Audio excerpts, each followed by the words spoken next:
to wielka sprawa, wielki impuls dla gospodarki nie tylko Pomorza Zachodniego, ale całego Wybrzeża, dlatego że największy producent turbin wiatrowych na świecie zdecyduje się ulokować fabryki tutaj właśnie w Szczecinie, stworzyć nowe miejsca pracy w tym bardzo szybko rozwijającym się rynku offshore. Jesteśmy przed wielką szansą i takie inwestycje jak ta na pewno będą impulsem do tego, żeby tę szansę wykorzystać, stworzyć miejsca pracy i dać szansę na rozwój w nowej, bardzo szybko rozwijającej się dziedzinie morskiej energetyki wiatrowej.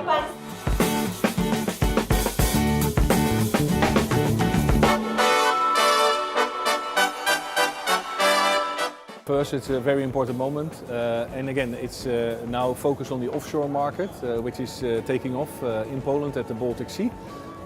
But also, when we look at the North Sea, this facility will have a great importance. So for us, starting with our new turbine, the V236, we will have our major manufacturing footprint in Poland, and again, to supply the Baltic and the North Sea, where we foresee a huge growth towards the end of the decade.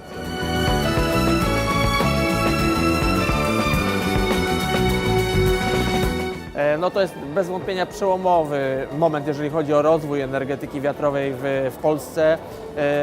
Wiele lat rozwijaliśmy łańcuch dostaw dla lądowej energetyki wiatrowej.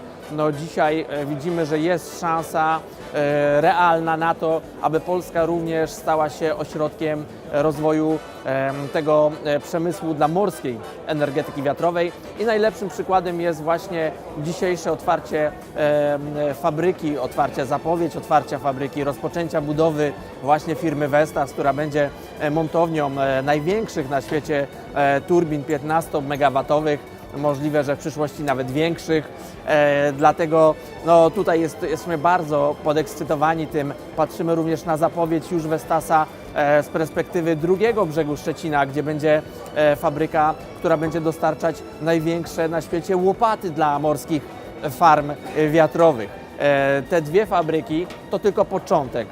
Region zachodniopomorski zyskuje dzisiaj inwestora strategicznego, który będzie przyciągał do Szczecina również innych poddostawców, który przynajmniej 10-20 ośrodków tutaj w najbliższym otoczeniu fabryki Vestasa w Szczecinie będzie musiało powstać, aby zapewnić to zaplecze i ciągłość produkcyjną dla tak dużych fabryk. Podkreślę, największych dzisiaj fabryki morskiej turbin wiatrowej Vestasa na świecie.